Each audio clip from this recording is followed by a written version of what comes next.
اس سال جو لڑکا پیدا ہوگا اس کا نکاح اس لڑکی سے کیا جائے گا جو آئندہ سال پیدا ہوگی، اور آئندہ سال جو لڑکا پیدا ہوگا اس کی شادی اس لڑکی سے کر دی جائے گی جو اس سال پیدا ہوئی ہے۔ یہ تھوڑا سا مختلف قانون بنا دیا حضرت آدم علیہ السلام نے، اور اس طریقے سے نسل انسانی بڑھتی رہے گی۔ حالانکہ بھائی بہن وہ بھی ہوئے، لیکن ایک ساتھ تو کم سے کم پیدا نہیں ہوئے۔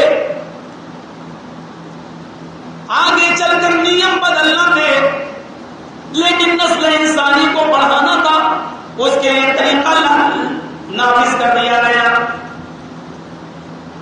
اس سال جو لڑکا پیدا ہوا آدم علیہ السلام کے نطفے سے اور حوا کی پشت سے، حوا کے بدن سے جو بچہ پیدا ہوا لڑکا اور لڑکی، لڑکے کا نام تھا حابیل، لڑکی کا نام تھا حلیمہ۔ لڑکے کا نام تھا حابیل اور لڑکی کا نام تھا حلیمہ۔ ظاہر ہے حابیل کی شادی حلیمہ کے ساتھ جائز نہیں تھی شریعت آدم کے مطابق، کیونکہ یہ دونوں اس سال پیدا ہوئے ایک ساتھ۔ آئندہ سال جو لڑکا پیدا ہوا اس کا نام تھا قابیل، اور اس کے ساتھ جو لڑکی پیدا ہوئی اس کا نام تھا لیوزا۔ شریعت آدم کے مطابق قابیل کی شادی لیوزا کے ساتھ جائز نہیں تھی۔ لڑکا لڑکی ہر سال بڑھتے گئے، پیدا ہوتے گئے، نسل انسانی تھوڑی تھوڑی بڑھتی گئی۔ حابیل بڑا ہو گیا، قابیل بھی بڑا ہو گیا۔ اب جب شادی کی بات آئی، نکاح کی بات آئی، تو آدم نے کہا تمہیں شریعت کو معلوم ہے، حابیل کے ساتھ حلیمہ پیدا ہوئی، قابیل کے ساتھ لیوزا پیدا ہوئی۔ حابیل کی شادی حلیمہ سے جائز نہیں ہے، قابیل کی شادی لیوزا سے جائز نہیں۔ لیوزا بڑی خوبصورت اور حسین و جمیل تھی، لیکن قابیل کی نیت خراب ہو گئی اور قابیل کہنے لگا ابو، اے میرے ابو جان، میں لیوزا کے ساتھ پیدا ہوا ہوں اور میں اپنی ہمساد بہن کا زیادہ مستحق ہوں، لہذا میرا نکاح لیوزا کے ساتھ کرایا جائے۔ حضرت آدم نے کہا ہرگز نہیں، شریعت ہم نہیں بناتے ہیں، عرش والے کی طرف سے نازل ہوتی ہے، لہذا حابیل کا نکاح لیوزا کے ساتھ کر دیا گیا۔ حابیل کی شادی لیوزا کے ساتھ کر دی گئی اور قابیل کا نکاح حلیمہ کے ساتھ، لیکن قابیل اس نکاح سے خوش نہیں ہوا اور وہ برابر ضد کرتا رہا، یہاں تک کہ قابیل نے حلیمہ کو رکھا ہی نہیں، اور اس نے کہا بالکل نہیں، ہرگز نہیں، میں تو اپنی ہمساد بہن کا زیادہ مستحق ہوں، مجھے لیوزا ہی چاہیے۔ جھگڑا اتنا بڑھ گیا، حضرت آدم علیہ السلام کو دونوں کے درمیان انٹرفیئر کرنا پڑا۔ قابیل ماننے کے لیے تیار نہیں۔ حضرت آدم نے کہا تب دونوں لوگ اپنی اپنی قربانی اللہ تبارک و تعالیٰ کے دربار میں پیش کرو، اے حابیل تم بھی قربانی دو، اے قابیل تم بھی قربانی دو، اور جس کی قربانی اللہ تعالیٰ قبول کر لے گا لیوزا اسی کو دے دی جائے گی۔ حابیل بھیڑ، بکری، دمبا، انہی جانوروں کو جنگلوں میں چرایا کرتا تھا، اور چرواہا ایک اچھے چرواہے تھے۔ بھیڑ بکریاں چرانا یہ نبیوں کی سنت رہی ہے، چراتے تھے اور لوگوں سے مزدوری لیا کرتے تھے۔ کچھ جانور ان کے بھی تھے، انہی جانوروں میں سے حابیل نے بہت ہی خوبصورت دمبا، اچھا خاصا موٹا تازہ دمبا نکالا، اور قابیل کاشتکار تھا، اناج غلہ سر زمین کو کھود کر اس میں غلہ بونے والا کاشتکار تھا، اناج کو پیدا کرنے۔ اس نے اپنے اناج میں سے جو خراب قسم کا ردی قسم کا اناج تھا اس کو نکالا۔ آدم علیہ السلام نے کہا ایک بیابان جنگل میں فلاں جگہ پر حابیل تم اپنے جانور کو رکھ دو اور قابیل تم بھی اپنا اناج فلاں جگہ پر رکھ دو۔ دونوں نے اپنی اپنی قربانی کا سامان یعنی جانور حابیل نے اور اناج غلہ قابیل نے ایک جگہ پر رکھ دیا، اور حابیل و قابیل دونوں اپنے باپ کے پاس آ گئے۔ حضرت آدم علیہ السلام نے کہا آئے حابیل و قابیل، تمہیں معلوم ہے قربانی کی قبول ہونے کی شرط کیا ہے؟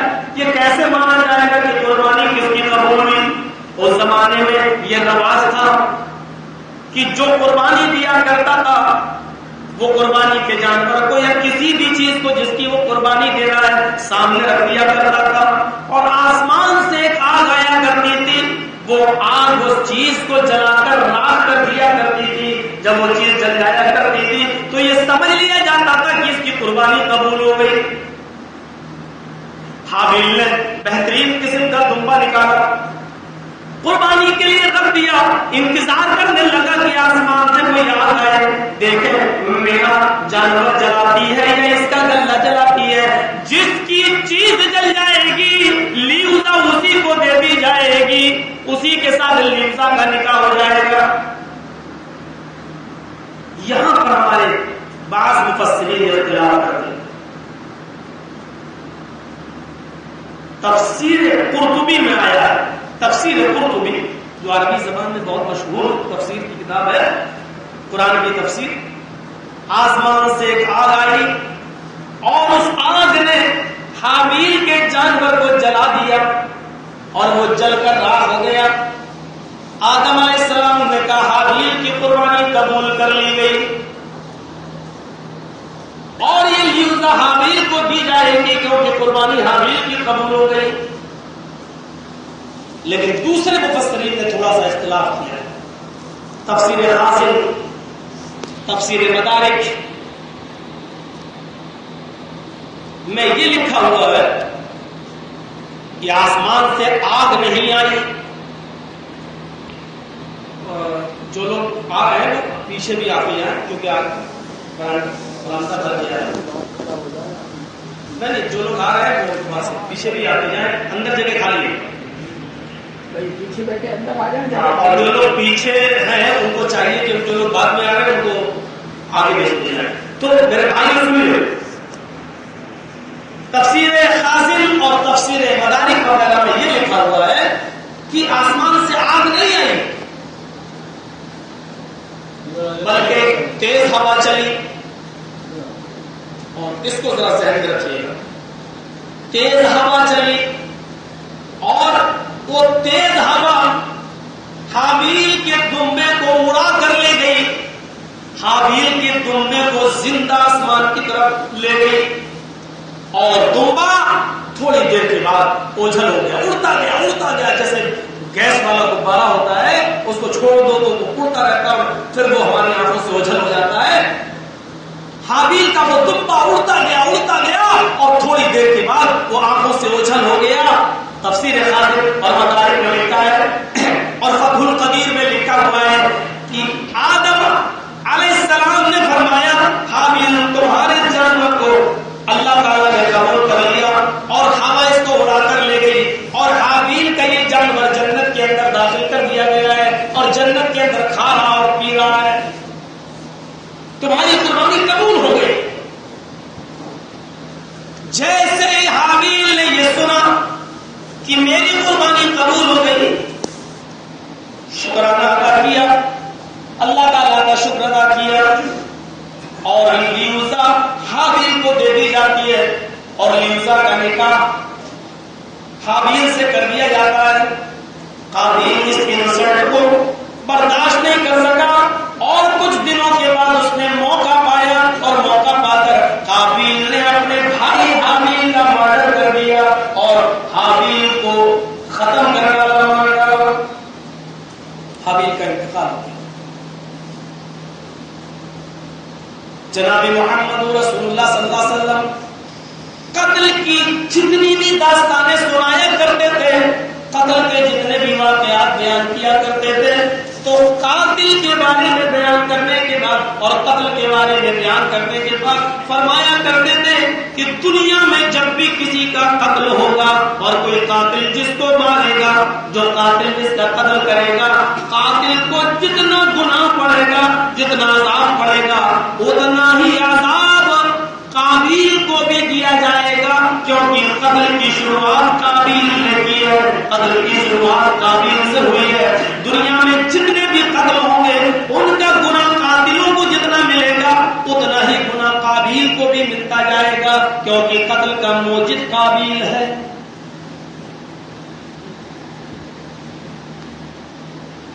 یہ ہے وہ واقعہ حابیل کی قربانی اللہ تعالیٰ نے قبول کی۔ تو قربانی شروع ہو چکی تھی آدم علیہ السلام ہی کے زمانے سے، اس کی شکلیں الگ الگ تھی۔ کوئی اناج کی قربانی دیا کرتا تھا، کوئی جانور کی قربانی دیا کرتا تھا، کوئی کسی چیز کی قربانی دیا کرتا تھا۔ مسلمان تو صرف بدنام ہے قربانی کے نام پر، ہماری مسلم قوم تو بدنام ہے صرف قربانی کے نام پر کہ جیو ہتیا کرتے ہیں۔ مسلمان ہندوستان میں دوسرے مذاہب اور دوسرے دھرم والوں کی طرف سے دی جانے والی بلی، بھینٹ، بلیدان، قربانی کا عشر عشیر اس کا 10واں حصہ بھی نہیں ہے، 10واں حصہ بھی نہیں ہے۔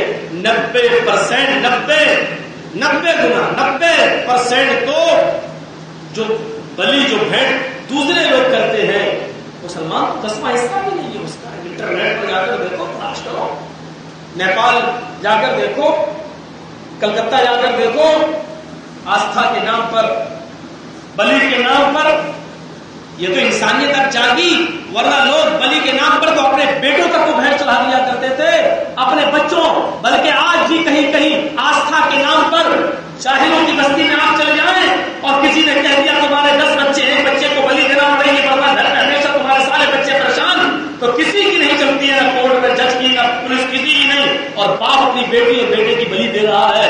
کتنے کیس آپ کو ایسے ملیں گے، اور آئے دن پیپروں اور خبروں میں اور سماچاروں میں آپ روز سنتے جائیے، بھرے پڑے ہیں ایسے باتیں۔ آج بھی بلی کا سسٹم چلتا ہے۔ ہاں یہ الگ بات ہے کہ ابراہیم علیہ السلام کی قربانی کا کچھ الگ رنگ تھا، کچھ الگ مزاج تھا، اور ابراہیم علیہ السلام کی پوری زندگی قربانی سے بھری پڑی ہے۔ 10 سال کے ہوئے تو باپ نے کہہ دیا، آئے ابراہیم بتوں کو لے کر جاؤ اور مارکیٹ میں بیچو۔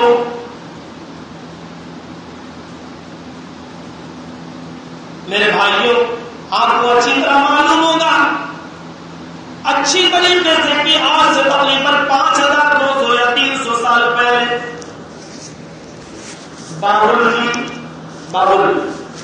پرانا نام بابل، موجودہ نام اس کا عراق، بابل عراق کی بستی میں، عراق ملک کے اندر ایک بستی تھی، ایک شہر تھا، اس کا نام تھا اور۔ اس اور کے اندر جو قوم رہتی تھی اس قوم کا نام کلانی قوم یا چارڈس قوم ہے۔ بہت پڑھی لکھی قوم تھی، بڑی تہذیب یافتہ قوم تھی، بڑی تہذیب یافتہ قوم اور بڑی پڑھی لکھی قوم، لیکن پڑھی لکھی اور تہذیب یافتہ قوم ہونے کے باوجود سب مجوسی تھے اور آتش پرست تھے اور آگ کی پوجا کیا کرتے تھے۔ پڑھے لکھے اگر شرک کرے تو اس کی یہ علامت نہیں ہے کہ یار وہ یہ کام کر رہا ہے، اتنا پڑھا لکھا آدمی ایسا کیسے کر سکتا ہے؟ آپ کو معلوم ہے اٹاوا کا ایک نام یہاں ڈاکٹر بیچارہ میرے پیچھے ہاتھ دھو کر پڑا ہے، جانتے ہیں؟ میں اس وقت مسلک کو نہیں چھیڑنا چاہتا ہوں، چوہٹے میں ایک بار تقریر ہو رہی تھی میری، اور میں نے وہاں قربانی کے دن بتائے تھے کہ کتنے ہیں اور کتنے دن قربانی کر سکتے ہیں، تو باقاعدہ وہ میرے گھر آیا اور میرے باپ سے میری شکایت کیا ہے کہ آج تک یہ مسئلہ کسی نے نہیں بتایا جو مولوی جدید تمہارا بیٹا بتا رہا ہے، اور پوری امت مسلمہ میں خدشات پھیلانا چاہتا ہے، اب اپنے لڑکے پر پابندی لگائیے کہ الٹے سیدھے مسئلے بیان کرنا چھوڑ۔ اور اس کے پاس آج بھی اگر ہمارے محلے سے کوئی مریض چلا جائے تو سب سے پہلے تو میرے حال چال پوچھتا ہے کہ وہ تمہارا مولوی کیا کر رہا ہے آج بھی. اور اس کی صورتحال یہ ہے کہ اگر اس کے پاس کسی مزار کا بابا آ جائے، پھپھون کا یا کلیر کا یا اجمیر کا، تو وہ اس وقت تک نہیں بیٹھتا ہے کھڑے ہو کر سارے مریضوں کو دوا لے کے رہوں آپ کو. وہ اپنے بزرگ کے سامنے بیٹھنا ہی نہیں چاہتا ہے، آج نہیں بیٹھتا. وہ ادب کا یہ حال ہے. ایسا ادب نہ تو اللہ کے رسول نے بتایا ہے، نہ شریعت اسلامیہ ایسے ادب کی اجازت دیتی ہے. اور لوگ یہ دلیل نہ دیں کہ پڑھے لکھے لوگ شرک کیسے کر سکتے ہیں. یہ کلدانی قوم اور چارٹرس قوم اتنی پڑھی لکھی قوم تھی کہ انہوں نے ایک اڑن کھٹولا اس زمانے میں بنایا تھا. اس زمانے میں اڑن کھٹولا کہ جس اڑن کھٹولے پر بیٹھ کر لوگ اس باغ کی تفریح کرنے جایا کرتے تھے جو باغ زمین اور آسمان کے بیچ میں ہوا میں لٹکا ہوا تھا، وہ گارڈن وہ باغ اس زمانے میں اڑن کھٹولا بنایا تھا کلدانی اور چارٹرس قوم نے. اور اس اڑن کھٹولے پر بیٹھ کے لوگ جاتے تھے اور تفریح کرنے کے لیے اس باغ میں جو ہوا میں لٹکتا تھا. زمین پر نہیں تھا وہ باغ، ہوا میں لٹکتا تھا. چارٹرس اور کلدانی قوم اس باغ کے جو رکھوالے تھے، ان تمام رکھوالوں میں، ان تمام کمیٹی میں جو مکھیہ پروہت تھا، جو مین پرسن تھا، جو خاص آدمی تھا، یعنی جو صدر کہہ لو یا پریزیڈنٹ کہہ لو، جو خاص اس کمیٹی کا صدر تھا، اس کا نام تھا آزر. اس کا نام تھا آزر. اور اس آزر کے نطفے سے پیدا ہوئے ابراہیم، اس آزر کے گھر میں پیدا ہوئے ابراہیم علیہ السلام. مشرک کے گھر میں ہوا ہے. مولانا ابوالکلام آزاد کی پیدائش بھی ایسے ہی کسی مشرک کے گھر میں ہوئی. مولانا ابوالکلام آزاد نے خود اپنے باپ کو مشرک لکھا ہے، اس لیے میں مشرک کہہ رہا ہوں. اتنا بڑا مشرک تھا ابوالکلام آزاد کا باپ، وہ یہ شعر پڑھا کرتا تھا، سب کا خدا خدا ہے، ہمارا خدا محمد. اندازہ لگائیے محمد رسول اللہ کی شان میں کیسا ظلم کرتا تھا مولانا ابوالکلام آزاد کے بعد. کہتے تھے سب کا خدا خدا ہے لیکن ہمارا خدا محمد.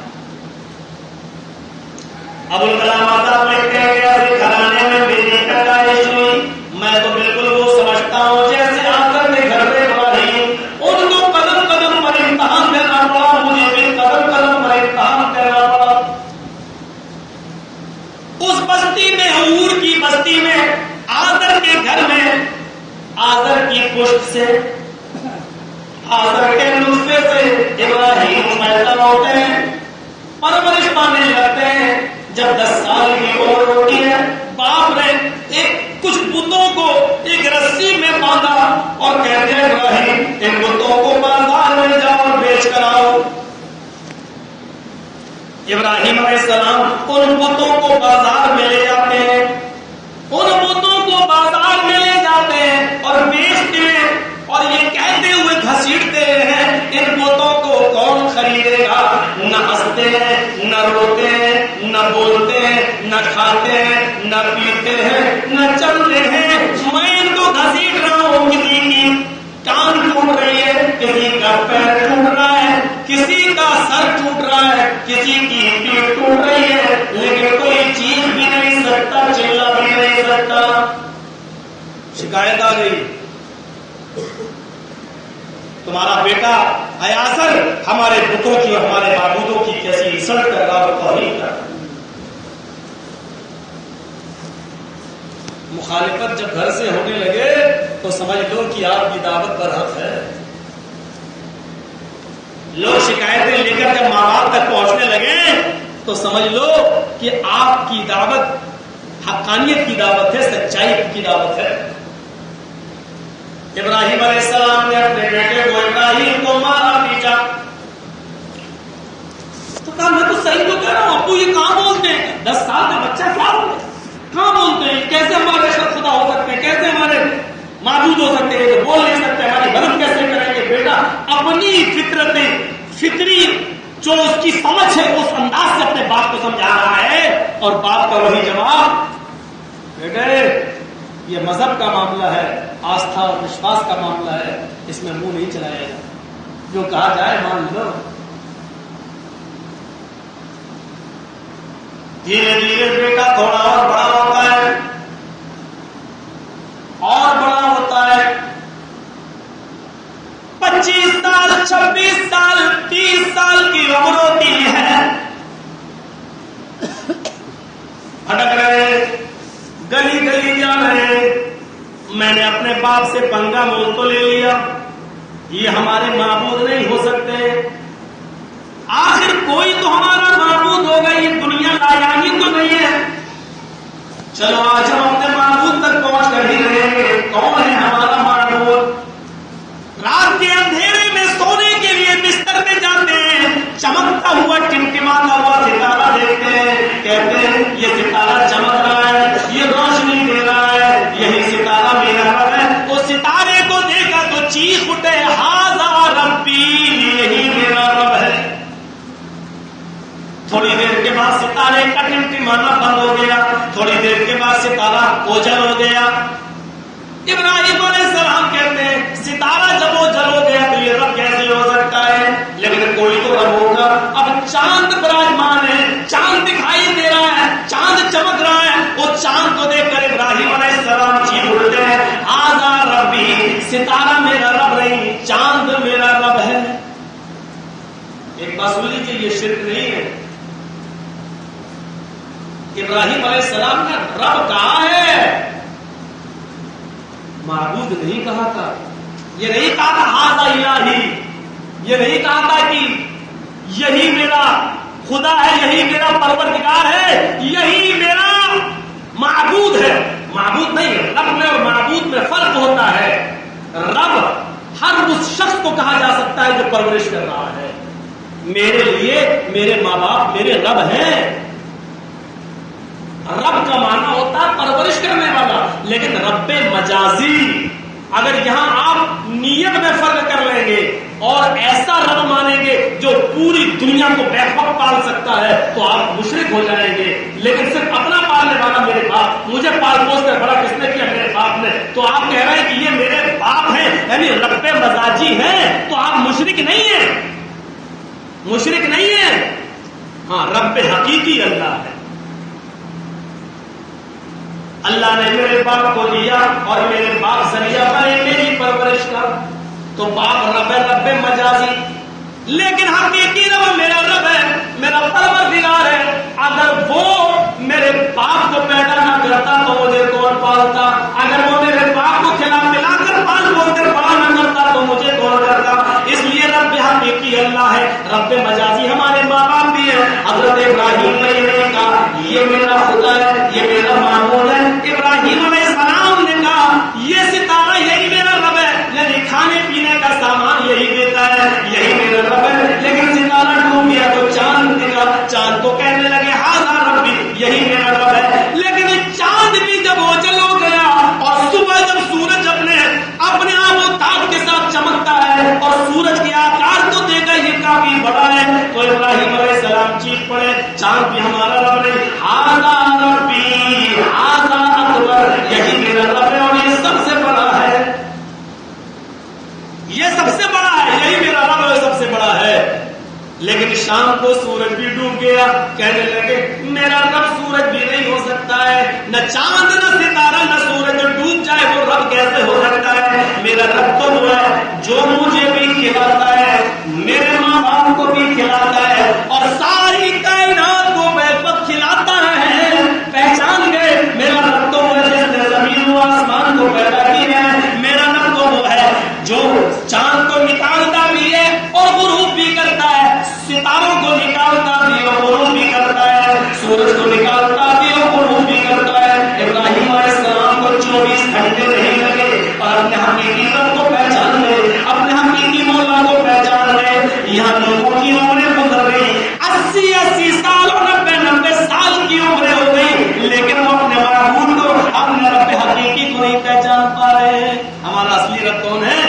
ابھی تک نہیں پہچان پا رہے ہیں. ان کی عمر 80 اور 90 سال ہو.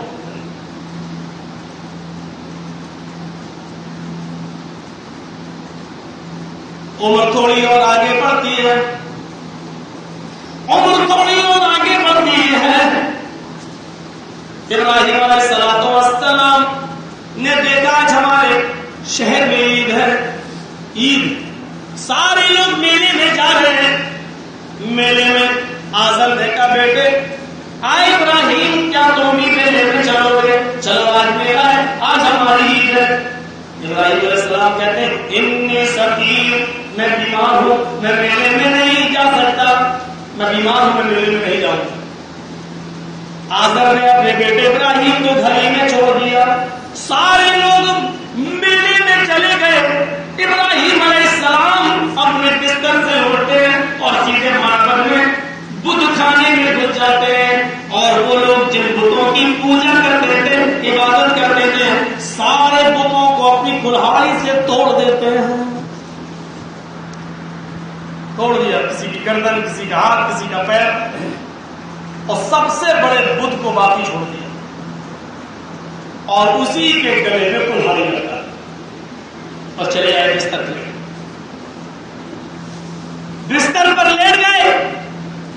یہ وہ دن تھے کہ ابراہیم علیہ السلام نبی بن چکے تھے, رسول بن چکے تھے, پیغمبر بن چکے تھے. ابراہیم علیہ السلام نبی بن چکے تھے. ابراہیم علیہ السلام انہوں نے دیکھا سارے بتوں کو توڑ دیا اور سب سے بڑے بت پر کلہاڑی لٹکا دی.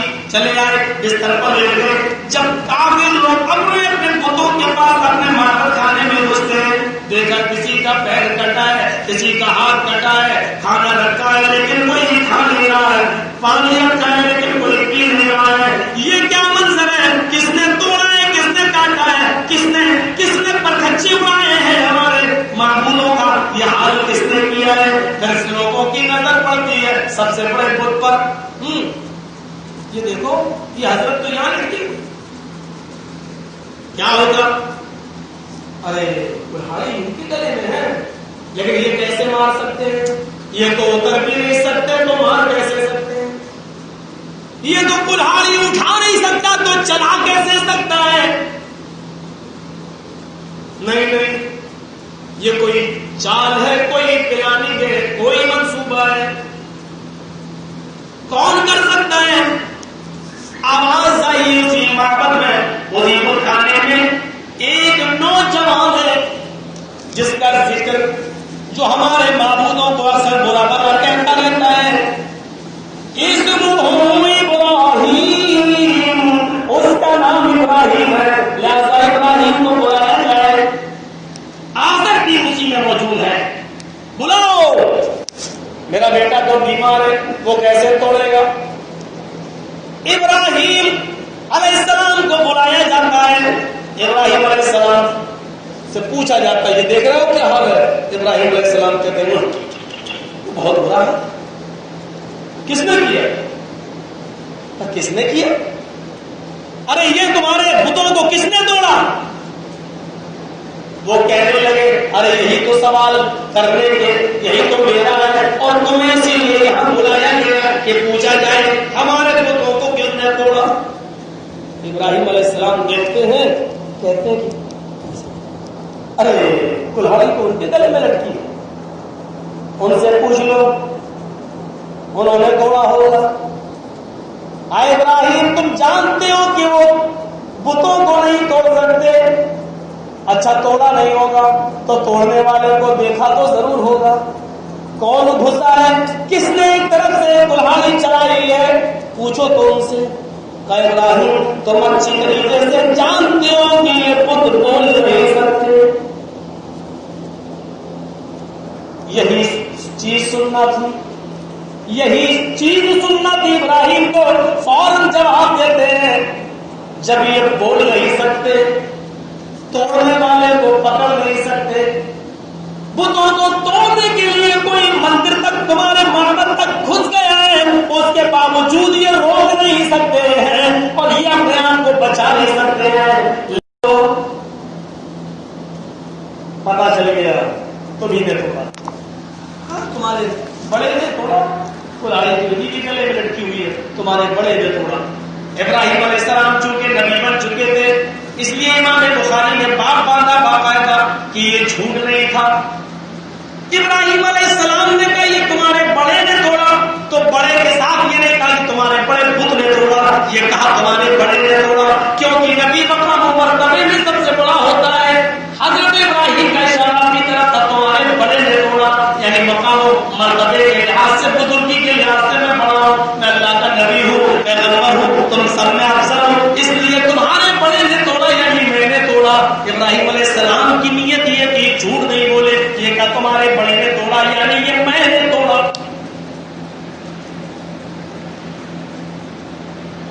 آگ جلاؤ, آگ لگائی جا رہی ہے, ایک ایک آدمی کوئی لکڑی لایا, کوئی مٹی کا تیل لا رہا ہے, کوئی کچھ لا رہا ہے, کوئی کچھ لا رہا ہے. ایک 80 سال کی بڑھیا بھی آتی ہے لاٹھی ٹیکے ہوئے, اس نے اپنے سر کے سارے بال چھلا رکھے, گنجی ہو چکی ہے, وہ اپنے بالوں کی چوٹی لے کر آتی ہے, اے نمرود اس کو لے لو, اے نمرود اس کو لے لو اور جاؤ اس کو بھی ابراہیم کو جس آگ میں ڈال رہے ہو اس میں اس کو بھی ڈال دو. میں جنگل میں جا کر لکڑیاں تو نہیں لا سکتی ہوں, لیکن جب اس کو تم اندر ڈالو گے, اس چوٹی کو جب اندر ڈالو گے تو شاید میرے بالوں کی چوٹی تھوڑی اور گرمی بڑھا دے اور میرے بالوں کا کاٹنا بھی میرے لیے ثواب کا ذریعہ بن جائے. ایک ایک عورت سب کچھ, سب نے ہیلپ کی, سب نے مدد کی. اب سوچو گے کتنی لمبی چوڑی آگ ہوگی. اگر رکھنے کے اعتبار سے دیکھا جائے اس زمانے میں آج کے رکھنے کے اعتبار سے دیکھی جائے تو تقریباً کچھ نہیں تو 36 کلومیٹر کی ہوا. ڈبل جسونت نگر, جسونت نگر 18 کلومیٹر, ایک اور 18 کلومیٹر جوڑ لو پھر سر ہے. کتنی لمبی چوڑی آگ ایک آدمی کو جلانے کے لیے. ابراہیم علیہ السلام کو آگ میں ڈالا جا رہا ہے, اس آگ میں ڈالا جا رہا ہے اور اس موقع پر ابراہیم علیہ السلام فرشتوں کا سہارا نہیں لے رہے ہیں. فرشتے تو آئے تھے مدد کے لیے. ہمارے لوگوں نے تو زندوں کے وسیلے نہیں لیے, آج تم مردوں کے وسیلے کو جائز قرار دینے کی ناجائز کوشش کرتے ہو, ناکام کوشش کرتے ہو, شرم تمہیں مگر نہیں آتی. ابراہیم علیہ السلام فرشتے کہہ رہے ہیں کہو تو اس آگ کو لے جا کر پہاڑ کے دامن میں پلٹ دے. دوسرا فرشتہ کہتا ہے کہو تو اتنی تیز بارش لائے کہ پوری کی پوری آگ کو بجھا دے. اللہ نے بھیجا ہے فرشتوں کو, زندہ ہے, ابراہیم کے پاس آئے. ابراہیم زندہ فرشتوں کا سہارا نہیں لے رہے, وسیلہ نہیں لے رہے, کہہ رہے میرا رب دیکھ رہا ہے, اگر میں حق پر ہوں تو وہ میری حفاظت فرمائے گا. آئے فرشتوں مجھے تمہاری مدد کی ضرورت نہیں. ابراہیم نے ڈائریکٹ اپنے رب کو پکارا اور اللہ نے بھی ان کو یہ انعام دیا, قلنا یا نار کونی بردا وسلاما علی ابراہیم. ہم نے حکم دیا ہے آگ اے آگ ٹھنڈی ہو جا, قلنا یا نار اے آگ ٹھنڈی ہو جا, قلنا یا نار کونی بردن ٹھنڈی ہو جا, سلامن اور اتنی بھی ٹھنڈی نہیں کہ برف سے زیادہ ٹھنڈی, سلامن سلامتی والی ہو جا. یعنی نہ تو تیری ٹھنڈک کچھ نقصان پہنچا سکے اور نہ تیری گرمی کچھ نقصان پہنچا سکے. ابراہیم علیہ السلام جب آگ میں ڈالے گئے تو آگ کے انگارے جس جگہ وہ بیٹھے تھے پھول بن گئے, جس جگہ وہ بیٹھے تھے وہ جہاں گرے ابراہیم علیہ السلام اتنے انگارے پھول بن گئے. پوری آگ پھول نہیں بنی تھی, کہ غلط فہمی ہے, پوری آگ تو جل کر راکھ ہو گئے, سب کچھ جو درخت جلے لکڑیاں جلی سب راکھ, لیکن جس جگہ ابراہیم علیہ السلام گرے اتنا حصہ گلے گلزار بن جاتا ہے, آگ کے انگارے پھول بن جاتے ہیں. اور صبح لوگ گئے ہستیاں لینے کے لیے, سوچا کہ چلو ہڈیاں اکٹھی کر لیں, تو کیا دیکھتے ہیں کہ ابراہیم علیہ السلام ان پھولوں کی خوشبو سون رہے ہیں, پھولوں کے درمیان بیٹھے ہوئے. لیکن اتنی ٹھیک قوم تھی پھر بھی ایمان نہیں آئے, یہ کرامات دیکھ کر بھی ایمان نہیں آئے. ابراہیم علیہ السلام کی پوری زندگی پڑ جائیے 85 سال کی, 99 سال کی اور اس سے بھی آگے کی پوری زندگی یہی ایک ایسے نبی گزرے ہیں کہ جن کے اوپر کوئی دوسرا ایک بھی آدمی ایمان نہیں لایا سوائے ان کے بھتیجے لوط علیہ السلام کے، سوائے ان کی بیوی سارا، اور سوائے ان کے بیٹے کی دوسری بیوی ہاجرہ، اور ان کے دونوں بیٹے ابراہیم اسماعیل اور اسحاق کے علاوہ کوئی ایک بھی فرد گاؤں کا اور محلے کا ایمان نہیں لایا۔ اس لیے اللہ تعالیٰ نے کہہ دیا وَإِنِّي جَاعِلُكَ لِلنَّاسِ إِمَامًا، اے ابراہیم ہم نے آپ کو دنیا کے تمام لوگوں کا امام بنا دیا۔ اکیلے ابراہیم علیہ السلام کو سارے لوگوں کا امام بتا دیا، سارے لوگوں کا، پوری برادری اس زمانے میں جتنے لوگ تھے ان تمام لوگوں کا امام اکیلے کہہ دیا۔ کیوں؟ تاکہ ابراہیم کو تکلیف نہ ہو کہ میں نے اتنی محنت کی ہے اور ایک بھی آدمی ایمان نہیں لایا، اتنی محنت کی۔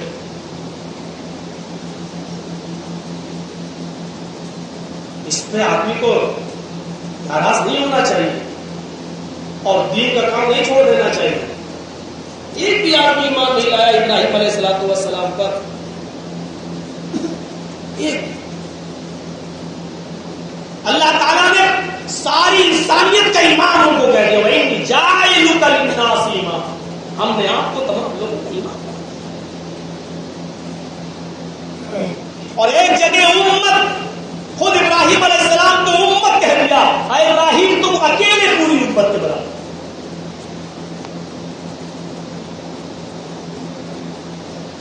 اس حادثے کے بعد پوری بستی نے مل کر، سارے لوگوں نے مل کر ابراہیم علیہ السلام کو اپنی بستی سے نکال دیا، اپنے شہر سے نکال دیا، عراق سے نکال دیا، پھر دخل ہو جاؤ۔ باپ نے بھی نکال دیا۔ ابراہیم علیہ السلام 3 لوگوں پر مشتمل قافلے کو لے کر چل دیے۔ بابل عراق کے لوگوں نے، ہور کی بستی والوں نے نکال دیا، عراق سے نکل رہے، بابل سے نکل رہے ہیں۔ اب تو گاؤں والے خود بے دخل کر رہے ہیں، شہر والے بے دخل کیا کرتا، یہ بستی نہیں یہ ملک بھی چھوڑ دو۔ ہجرت ہر نبی کا مقدر رہی ہے، ہجرت ہر نبی کا مقدر رہی ہے۔ میرے پیارے ساتھیوں ذرا تصور کیجیے گا، ہجرت ہر نبی کا مقدر رہی ہے۔ ابراہیم علیہ السلام بھی اپنا وطن چھوڑ رہے ہیں، اپنی بیوی سارا کو لیتے ہیں، سارا ان کی پہلی بیوی ہے، اپنی بیوی سارا کو لیتے ہیں، اور اپنے بھتیجے لوط علیہ السلام کو لیتے ہیں اور بستی کو چھوڑ دیتے ہیں، چلنے لگتے ہیں۔ ایک اونٹنی ان کے پاس ہے، کبھی ابراہیم علیہ السلام بیٹھتے ہیں اور ان کے بھتیجے لوط علیہ السلام لگام پکڑتے ہیں، کبھی لوط بیٹھتے ہیں تو ابراہیم علیہ السلام لگام پکڑتے ہیں۔ سارا کو لگام نہیں دی جاتی ہے، سارا بیٹھی ہوئی ہے، ان کے ساتھ کبھی ابراہیم بیٹھتے کبھی لوط بیٹھتے، اور یہ قافلہ چلا جا رہا ہے۔ کئی دنوں کئی رات چلنے کے بعد ذرا تصور کرو کہ کتنی پریشانیاں اٹھانی پڑی ہوگی۔ راستہ دشوار پرخطر راستہ ہے، جنگل سے گزرنا پڑ رہا ہے، لائٹیں آج کل کی طرح نہیں لگی ہیں، مرکری لائٹیں نہیں لگی ہیں، ٹیوب لائٹیں نہیں لگی ہیں، سرکاری فنڈ سے کوئی قمقمے نہیں لگے، رات اندھیری ہے تو اندھیری ہے۔ اگر 1 سے 14ویں تاریخ تک کا کوئی چاند نظر آ جائے تو اس کی روشنی مل جائے تو مل جائے، ورنہ یہ روشنی بھی نہیں، اور پتہ نہیں کہ وہ چاند کی کون سی تاریخ کو نکلے ہیں، اندھیری راتوں میں نکلے ہیں یا وہ راتیں اجالی تھی، بہرحال نکل گئے۔ ابراہیم علیہ السلام کو نکال دیا جا رہا ہے۔ ابراہیم علیہ السلام اپنی بستی کو کئی دن اور کئی راتیں چلنے کے بعد شہرآباد کہہ دیتے ہیں، اور ان کا قدم سیریا میں پڑتا ہے، ملک شام میں پڑتا ہے۔ یہ بستی ختم، یہ بابل عراق ختم، اور یہ سیریا آ گیا، شام میں گھس گئے۔ جیسے ابراہیم علیہ السلام نے پہلا قدم شام کے اندر رکھا تو پیچھے مڑ کر اپنی بستی کو دیکھا، اپنی بستی کو، اپنے شہر کو دیکھا، بابل کو دیکھا، اپنے ملک کو دیکھا، اور اپنے ملک کو دیکھ کر آنکھوں میں آنسو آ گئے، رونے لگے۔ ہر نبی کی دل میں اپنے وطن کی محبت رہی ہے، لہذا حضرت ابراہیم علیہ السلام کے دل میں بھی اپنے وطن کی محبت تھی۔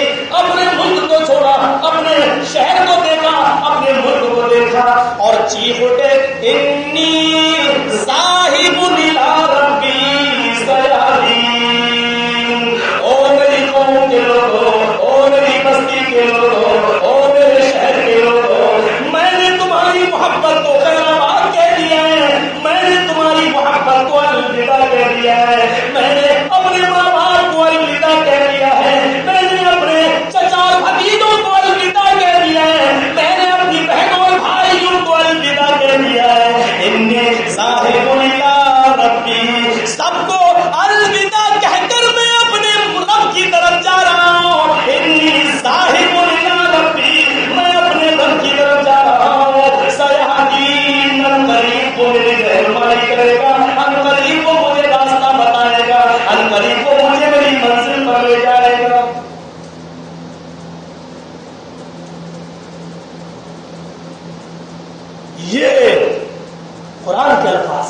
اپنی بستی اور اپنے شہر کو اس طریقے سے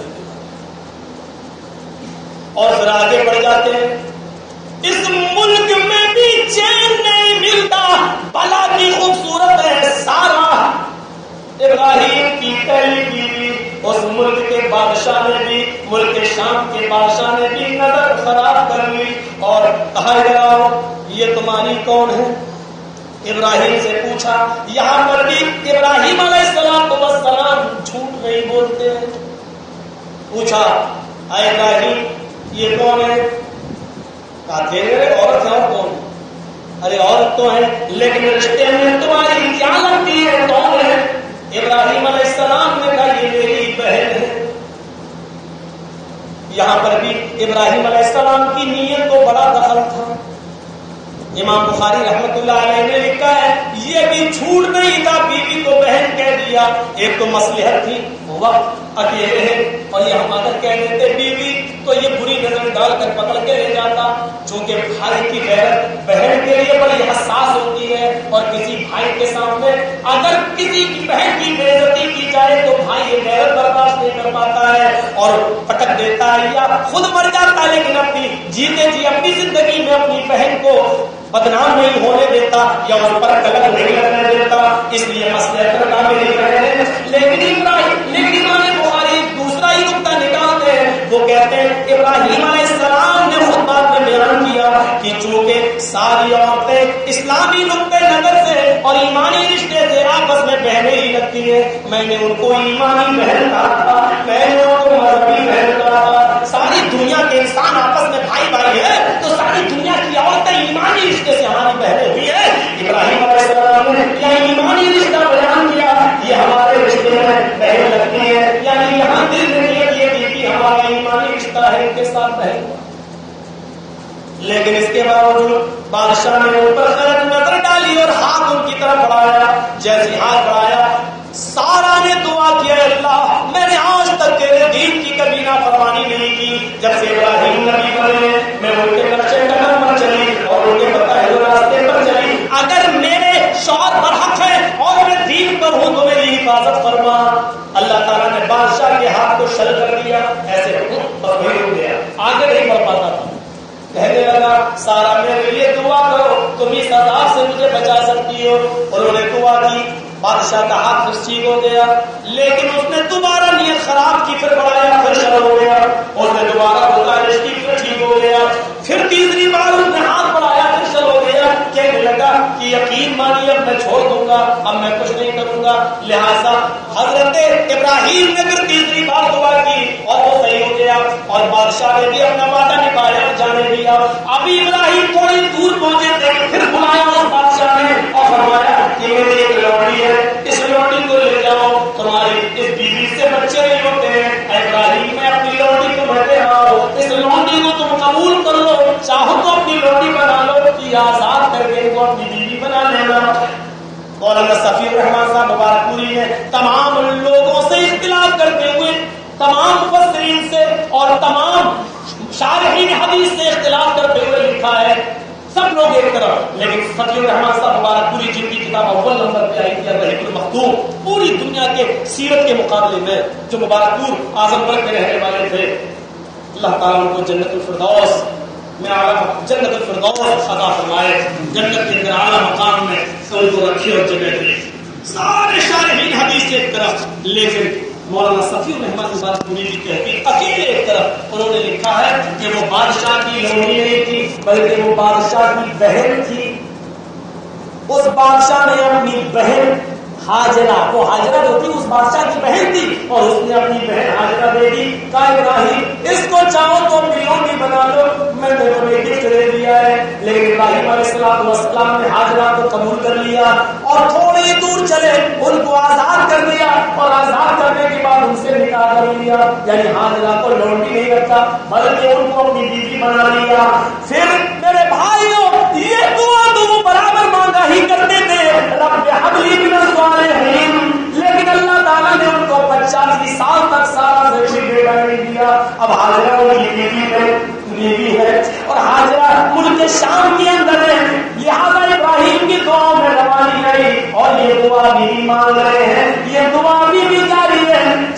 80 سال کی مدت میں اللہ تعالیٰ نے ہاجرہ کے بدن سے، ہاجرہ کے پیٹ سے ان کو ایک بیٹا عطا فرمایا. ابراہیم علیہ السلام کو ایک بچہ دیا. ابراہیم علیہ السلام جب بھی دعا مانگا کرتے تھے، اے اللہ رب حب لی من الصالحین، مجھے نیک بیٹا دے. تو اس کے بعد یہ ضرور کہہ دیا کرتے تھے اسمع کے معنی عربی میں ہوتے ہیں تو سن لے. اسمع اور ایل کے معنی ہوتے ہیں خدا کے، اللہ کے. اور یا پہلے لگا دو، جیسے اللہ یا اللہ آئے میرے اللہ. تو اسمع یہ دعا کرتے تھے، اس کے بعد کہتے تھے یا ایل، اے اللہ تو سن لے. اسمع یا ایل، اے اللہ تو سن لے میری دعائیں، مجھے کوئی بیٹا دے دے، مجھے کوئی بیٹا عطا فرما. جب اللہ نے کوئی بیٹا دیا، جب یہ بچہ پیدا ہوا تو ابراہیم نے اس بچے کا نام ہی رکھ دیا اسماعیل. اسمع یا ایل. اور جب عربی میں اس کو ملائیں گے تو کیا پڑھیں گے؟ اسماعیل. اے اللہ تو سن لے میری، یہ بچے کا نام ہے. چند مہینے، اور ان چند مہینوں میں عرصہ 5 مہینے سے زیادہ نہیں گزرا، صرف 3 مہینے 4 مہینے کا. اتنے دن تک ملک شام میں رہے. اس کے بعد اللہ رب العالمین نے حکم دیا ابراہیم، دیکھیے امتحان، پہلا وہ امتحان کم نہیں، ہاتھ میں ڈالے گئے امتحان کم نہیں، گھر سے نکالے گئے امتحان کوئی کم نہیں. اب ایک اور امتحان، میں نے تمہیں بیٹا دیا ہے، تم نے مجھ سے مانگا، میں نے دیا.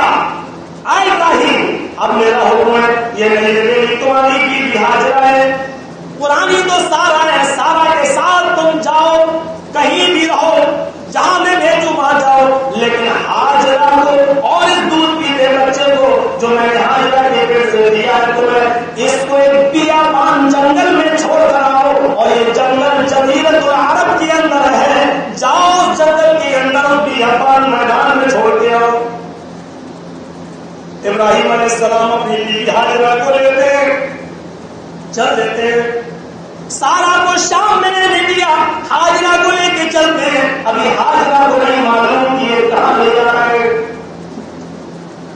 لے گئے کئی دن کئی راتیں مسلسل چلنے کے بعد مکے کی سرزمین میں قدم رکھتے ہوئے، اور مکے سے چلتے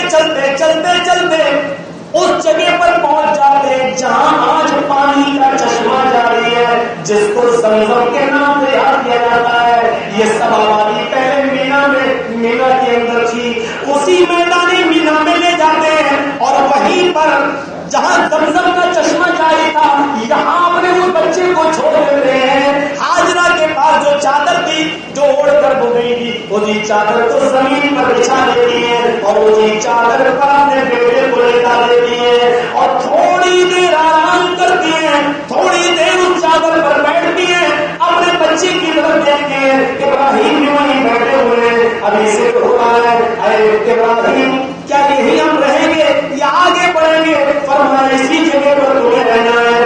اے ابراہیم یہاں تو بڑے بڑے درخت ہیں، گھنے جنگل ہیں، لیکن ان درختوں پر میں اب تک کوئی چڑیا نہیں دکھائی دی ہے، چڑیے کی چہچہاٹ کی آواز نہیں آئی ہے. چڑیے بھی تو ایسی جگہ گھونسلے بناتی ہیں جہاں ان کو پانی آسانی سے مل جائے. یہاں تو پانی دور دور تک نہیں ہے، اور ہمارے پاس جو پانی ہے وہ شام تک ختم ہو جائے گا، جو ہمارے پاس ستو ہیں وہ کل تک نہیں چلیں گے. اے ابراہیم اب کیا ہوگا؟ اور آپ کہہ رہے ہیں مجھے یہی رہنا ہے ہم لوگوں کو. ابراہیم نے کہا ہم لوگوں کو نہیں، اے ہاجرہ تمہیں اور اس بچے کو، تم دونوں کو اسی جگہ رہنا ہے. یہ کیا کہہ رہے ہیں؟ اور آپ کوئی جواب نہیں. تھوڑی دیر سستا ہے اور اٹھے اور اٹھ کر چل دیتے ہیں. ہاجرہ اپنے بچے کی طرف دیکھتی ہے، اڑتے ہوئے ابراہیم کو دیکھتی ہے، اپنے ستو کی طرف دیکھتی ہے، پھر ابراہیم کی طرف دیکھتی ہے، پھر پانی کی طرف دیکھتی ہے، پھر ابراہیم کی طرف دیکھتی ہے، پھر جنگل میں نظریں ڈالتی ہے، کوئی چڑیا نہیں. دوڑتی ہوئی جاتی ہے، اے ابراہیم چلے چلے جا رہے ہو، بتایا نہیں تم کہاں جا رہے ہو؟ ابراہیم نے کوئی جواب نہیں دیا اور آگے بڑھ رہے۔ ہاجرہ بھی اپنے بچے کو چھوڑ کر آگے بڑھ رہی ہے۔ اے ابراہیم ارے جواب تو دو کہ تم اکیلے کہاں جا رہے ہو اور مجھے چھوڑ کر اکیلے چل رہی ہو؟ ابراہیم کے پاس ابھی بھی کوئی جواب نہیں دے رہے۔ اب ابراہیم کی بیوی ہاجرہ اپنا حقوق زوجیت کا حکم چلاتی ہوئی کہتی ہے، اے ابراہیم میاں اور بیوی کے درمیان جو حقوق ہوتے ہیں کیا آپ نے مجھے ان میں کبھی حق تلفی کرتے ہوئے پایا ہے؟ ابراہیم علیہ السلام کے پاس اس کا بھی جواب نہیں۔ اے ابراہیم ایک بیوی اپنے شوہر کے لیے جو کر سکتی ہے، قربانیاں دے سکتی ہے، کیا مجھے ان قربانیوں کو دینے میں تم نے کبھی پیچھے پایا؟ ابراہیم علیہ السلام کے پاس اس کا بھی کوئی جواب نہیں۔ اے ابراہیم جواب دو، فیس کرو، تمہیں جانے کا ایسے حق نہیں، میں تمہاری بیوی ہوں، شریک حیات ہوں، میں تمہاری زندگی کی چلنے والی گاڑی کا دوسرا پہیا ہوں۔ اے ابراہیم بتاؤ کیا میں نے کبھی تمہیں ناراض کیا ہے؟ کیا میں نے اپنی پوری زندگی میں تمہیں کبھی شکایت کا موقع دیا ہے؟ ابراہیم علیہ السلام نے اس کا بھی جواب نہیں دیا، لیکن ہاجرہ نے پیچھے سے ان کا کرتا پکڑ کر کھینچ لیا اور کھینچ کر کہا، اے ابراہیم اگر آپ کے پاس کسی چیز کا جواب نہیں تو اتنا بتا دو، اِلَىٰ مَن تَتْرُكُونَ، ہمیں کس کے سپرد کر کے جا رہے ہو؟ ہمیں کس کے حوالے کر کے جا رہے ہو؟ مجھے کس کے سپرد کر کے جا رہے ہو؟ کتنا زبردست سوال۔ جا رہے ہو ٹھیک ہے جاؤ، ایک دن میں بھی آ سکتے ہو، ایک ہفتہ بھی لگ سکتا ہے، ایک مہینہ بھی لگ سکتا ہے، ایک سال بھی لگ سکتا ہے، اور پتہ نہیں آپ کی زندگی ختم ہو جائے، پتہ نہیں کیا ہو۔ اے ابراہیم جب آپ میرے پاس آؤ گے اور مجھے اس پوزیشن میں نہیں پاؤ گے تو میں کیا جواب دوں گی؟ ارے کسی کو کس کو گواہ بنا کے جا رہے ہو؟ اِلَىٰ مَن تَتْرُكُونَ، کس کے حوالے کر کے جا رہے ہو؟ مجھے کس کے سپرد کیا ہے؟ جا رہے ہو جاؤ، لیکن یہ بتاؤ کہ مجھے کس کے سپرد کر کے جا رہے ہیں؟ ادھر سے آواز پیچھے سے، ابراہیم علیہ السلام کی بیوی نے ہاتھ چھوڑا دامن، ادھر ابراہیم علیہ السلام جواب دیتے، ہاجرہ میں نے تجھے اور اس معصوم بچے کو اللہ کے سپرد چھوڑ دیا ہے، اللہ کے سپرد کر دیا ہے۔ کیا کوئی کمی پائی ہے؟ اس کا جواب نہیں دیا۔ کیا میں نے کبھی شکایت کا موقع دیا ہے؟ اس کا جواب نہیں دیا۔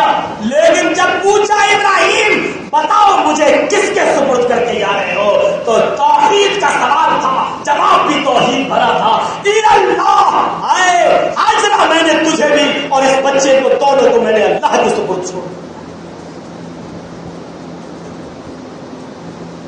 خبروں کی مٹھی چھاڑنے والے، اللہ کو چھوڑ کر غیروں کے در پر ماتھے ٹیکنے والے، یہ بیچارے کیا جانے رب العالمین کون ہے، معبود کون ہے، معبود حقیقی کون ہے، اللہ کتنا پاورفل، کتنا طاقتور، وہ کیا جانے۔ میرے بھائیوں کے سامنے تو اس شہر کی داستان سنا دو، اس شہر کی داستان سنا دو، ان کی یہ کرامت بتا دو، ان کی وہ طاقت بتا دو۔ ابراہیم علیہ السلام اپنی بیوی کو چھوڑ دیا ہے، آنکھوں میں آنسو ہے، پیچھے پلٹ کے اس لیے نہیں دیکھ رہے، چھوڑے دودھ پیتے معصوم بچے کی محبت میرے دل میں گھر لگ جائے اور میں کہیں اللہ کا حکم پورا کرنے میں عاجز نہ ہو جاؤں، کہیں اللہ کا حکم پورا کرنے میں کہیں غفلت نہ برت لوں۔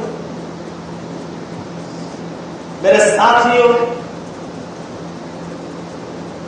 توحید کو پہچانو۔ تمہارے سامنے بولنے والا یہ شخص ہزاروں برائیوں سے لڑ سکتا ہے، ہزاروں برائیوں کا اعتراف کر سکتا ہے، لیکن یقین کیجئے کہ میں نے اپنی جماعت کو اور اپنی جمعیت کو توحید کے معاملے میں کبھی سمجھوتے کرتے ہوئے نہیں دیکھا ہوگا۔ میں نے کبھی بھی توحید سے کھلواڑ نہیں کیا ہے، میں نے کبھی جماعت حدیث کی کسی بھی جگہ جا کر بے عزتی نہیں کی ہے۔ جب بھی کہیں کہا ہے، کچھ بھی قدم اٹھایا ہے تو جماعت کے حق میں اٹھایا ہے۔ اگر میرے بھائیوں بریلی کی اور بمبئی کی جیلوں میں بھی اگر ہم گئے ہیں تو اللہ کا شکر ہے 153 میں گئے ہیں، اللہ کا شکر ہے کہ جمعیت و جماعت کی عزت کی خاطر گئے ہیں۔ میرے پیارے ساتھیوں، میں نے کبھی توحید کے ساتھ کھلواڑ نہیں ہونے دیا ہے اور کبھی